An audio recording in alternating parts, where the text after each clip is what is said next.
सभी का क्लासेस में मैं यहाँ पर आज जो एमए हिस्ट्री का जो कोड है MGP004 उसका एक बहुत ही इंपॉर्टेंट क्वेश्चंस को यहाँ पढ़ने वाले हैं।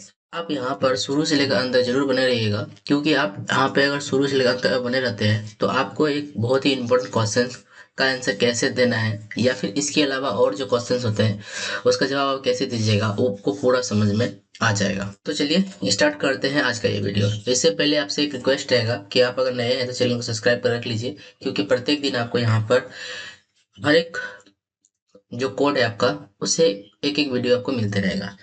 तो चलिए स्टार्ट करते हैं। आज जो हम लोग क्वेश्चन करने वाले हैं राज्य और स्वराज्य पर गांधी जी के क्या विचार है, क्या इनका समान सत्व है यानी कि समान अर्थ है, इसको ही हमको क्या करना है इस वीडियो में इस क्वेश्चन में हमको जवाब देना है। तो इससे पहले मैं आपको बता दूं कि मैंने आपको बताया था कोई भी क्वेश्चंस हो तो उसको पहले सबसे पहले क्या करना है, फॉर्मेटिंग करना है। फॉर्मेटिंग कैसे करेंगे, सबसे पहले उसका एक परिचय देंगे, उसके बाद फिर इसका एक मुख्य भाग होगा और लास्ट में आप इसका निष्कर्ष देंगे, है ना। ये आपको 3 तरीके से क्या करना है, इनकी क्वेश्चन का जवाब देना है। तो चलिए स्टार्ट करते हैं यहाँ पे इसका जवाब देने के लिए। देखो सबसे पहले क्या देंगे, एक परिचय देंगे। परिचय में क्या लिखना है, जो क्वेश्चन पूछा गया है ना उससे रिलेटेड ही जवाब देंगे आप, ठीक है।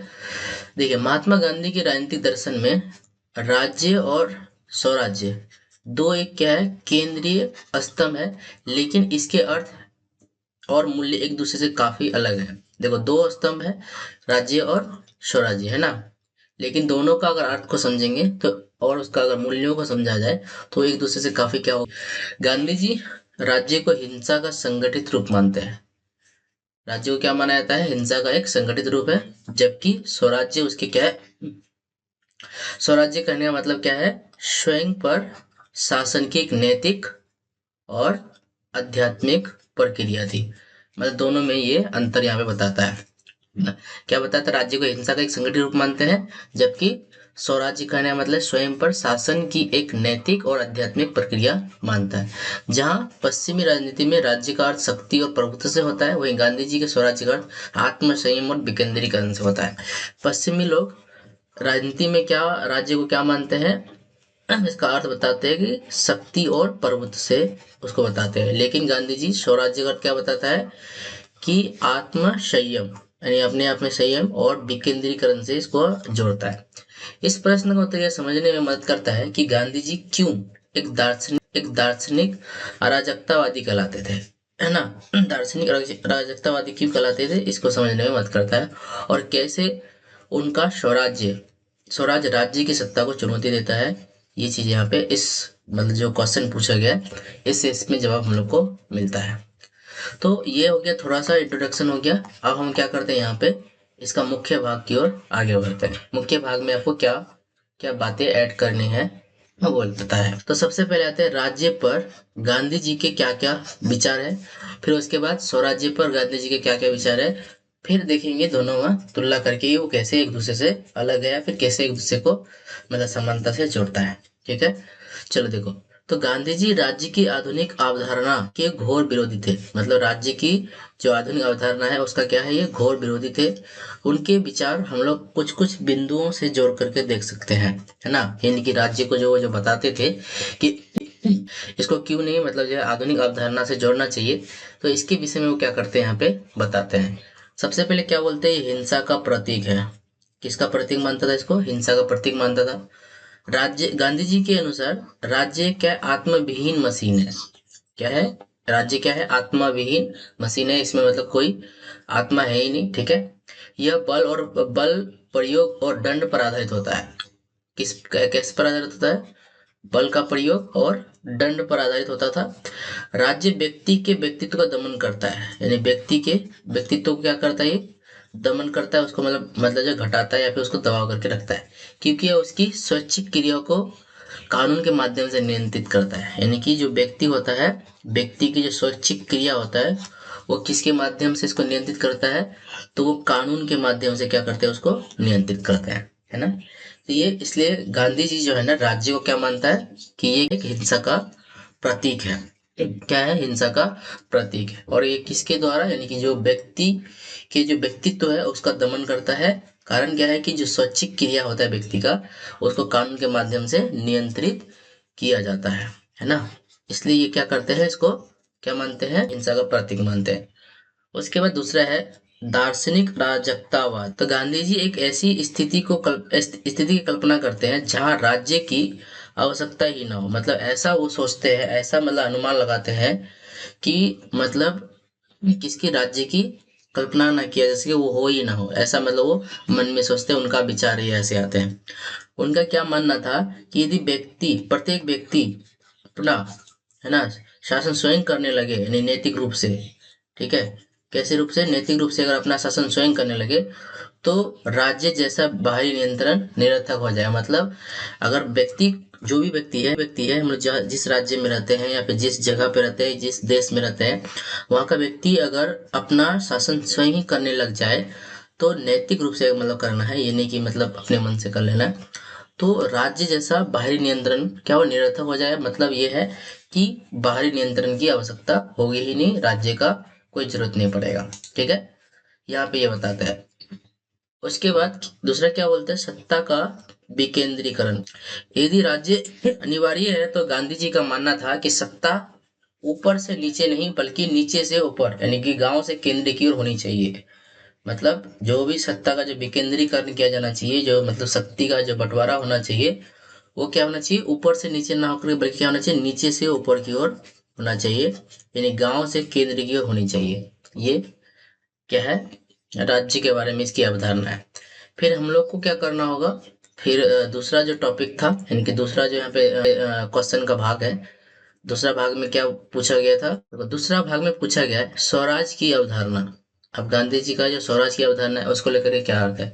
तो गांधी जी के लिए स्वराज का अर्थ केवल स्वशासन या फिर अंग्रेजों को भारत छोड़ना नहीं था। ये नहीं था कि मतलब भारत से अंग्रेज यहाँ से चले जाए तो हम लोग अपना शासन खुद करेंगे, ठीक है, इसका ही सिर्फ मतलब नहीं था। इसके अलावा भी कई सारे इनके क्या थे, मतलब थे यहाँ पे, मतलब उसका अर्थ वो बताते हैं। सबसे पहला बताते हैं क्या, आत्मशासन। कौन सा शासन, आत्मशासन। देखो आत्मशासन का क्या अर्थ होता है, तो स्वराज शब्द का शाब्दिक अर्थ है स्वयं का शासन, है ना, स्वयं का शासन। मतलब क्या होगा, अपनी इंद्रियों और विकारों पर नियंत्रण कर पाना। मतलब स्वशासन, स्वराज का अर्थ क्या होगा, अपने जो इंद्रियां हैं और जो विकार है उस पे क्या पाना, नियंत्रण पाना था।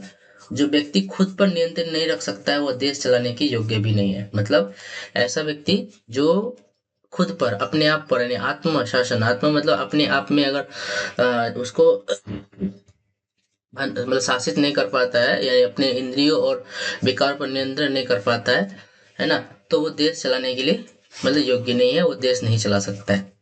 ठीक है, ये चीजें यहाँ पे आपको क्या करना है, समझना है। उसके बाद लोकतांत्रिक स्वराज्य। देखो लोकतांत्रिक स्वराज्य का मतलब क्या है, यह एक ऐसी व्यवस्था है जहाँ अंतिम व्यक्ति को भी यह महसूस हो कि वो अपने भाग्य का विधाता है। मतलब जो अंतिम व्यक्ति का नहीं, मतलब जो मतलब क्या है, बहुत ज्यादा गरीब भी है, उसको भी यह महसूस होना चाहिए कि वो अपने भाग्य का खुद ही विधाता है, अपने आप से वो कुछ भी कर सकता है। यही लोकतांत्रिक स्वराज्य है। और ग्राम स्वराज्य का मतलब क्या होगा, तो गांधी जी के स्वराज्य का आधार गांव थे। मतलब स्वराज्य कहने का मतलब क्या था, वो गांव को चाहता था। वे चाहते थे कि प्रत्येक गांव एक आत्मनिर्भर गणतंत्र रूप में विकसित हो सके, है ना। मतलब जितना भी गांव है वो आत्मनिर्भर हो सके और इसी के रूप में, गणतंत्र के रूप में क्या हो, विकसित हो। तो ये इनकी दो विचारधाराएं थी। पहला था राज्य की और दूसरा क्या था, स्वराज्य की। स्वराज्य का मतलब क्या होता है, स्वयं पर शासन, है ना। और जो पहला राज्य का था, राज्य का मतलब होता है हिंसा का प्रतीक, दार्शनिक अराजकतावाद, ये सब चीजें उसमें जोड़ करके वो देखते हैं। अब हमको यहाँ पे क्या करना पड़ेगा, इसमें जो पूछा गया है तीसरा पार्ट, क्या राज्य और स्वराज्य दोनों ही समान है या फिर समान सत्य तो है, इस पे हमको क्या करना होगा, जवाब देना होगा। देखो, तो यह प्रश्न अत्यंत महत्वपूर्ण है। गांधी जी का समान सत्व नहीं है, मतलब दोनों ही समान नहीं है, एक नहीं है। अलग अलग चीजें हैं यहाँ पे, बल्कि एक दूसरे से विपरीत ध्रुव है, या फिर विपरीत बोल सकते हो कि ये क्या पूरा पूरा अलग है। अब यहाँ में कैसे है, चलो यहाँ पे समझते हैं। देखो, शक्ति बनाम नैतिकता। तो राज्य शक्ति और बल पर टिका हुआ है। राज्य किस पर टिका हुआ है? शक्ति और बल पर टिका है, ठीक है। जबकि स्वराज्य क्या है? नैतिकता और आत्मबल पर टिका हुआ है ना। स्वराज्य कहने का मतलब नैतिकता और आत्मबल पर टिका है। अगर बाहरी नियंत्रण बनाम अगर आंतरिक नियंत्रण बोला जाए, तो राज्य व्यक्ति को बाहर से नियंत्रित करता है। राज्य व्यक्ति को किससे नियंत्रित करता है? बाहर से। बाहर से मतलब उसको नियंत्रित करेगा, उस पर अनुशासित करेगा, उसको चलाएगा। जबकि स्वराज्य का मतलब क्या होता है? व्यक्ति को भीतर से अनुशासित करता है, मतलब उसके अंदर में उसके जो इंद्रियां हैं, उसके अंदर जो विकार है, उस पर नियंत्रण पाना, वो स्वराज्य का मतलब बताता है। उसके बाद पदानुक्रम बनाम समानता।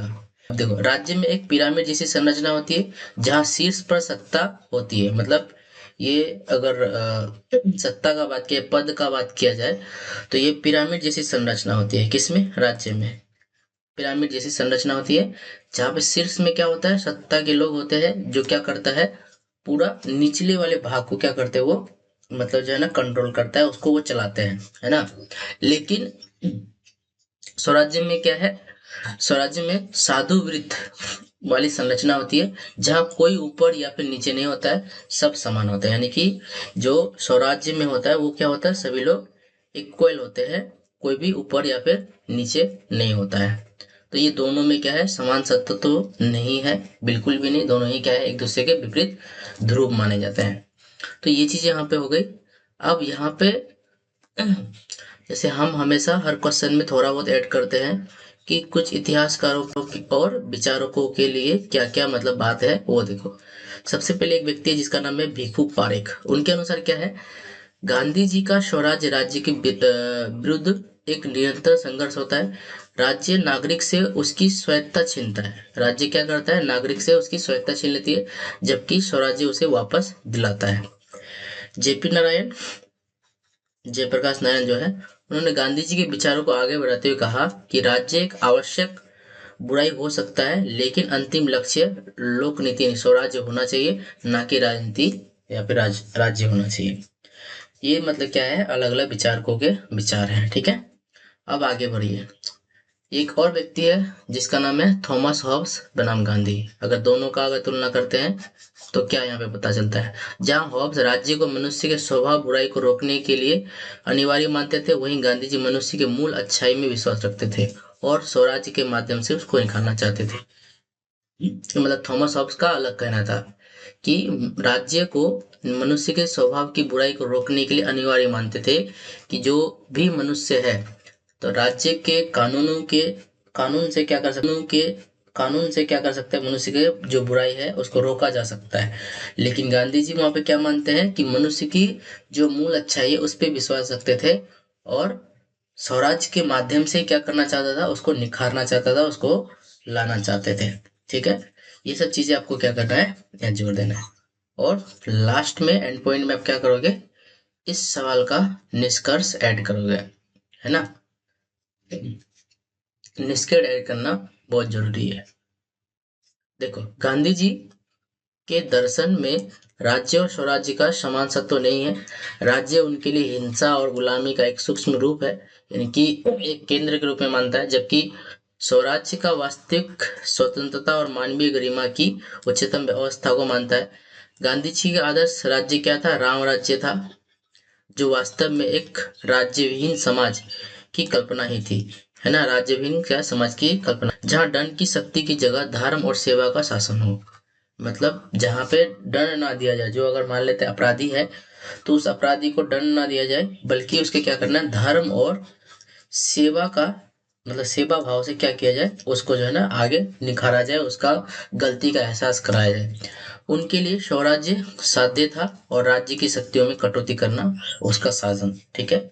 ये सब चीजें क्या करना है? आपको ऐड कर लेनी है। तो इस तरह से आप कोई भी सवाल का आप आसानी से क्या कर सकते हैं? जवाब दे सकते हैं। तो उम्मीद करते हैं यहाँ तक आपको ये समझ में आया होगा। आप इसको एक दो बार रिवाइज कर लीजिएगा। अगर आप रिवाइज कर लेते हैं, तो आपका सवाल बहुत अच्छे से तैयार हो जाएगा और एग्जाम में आप अच्छे से लिख पाएंगे।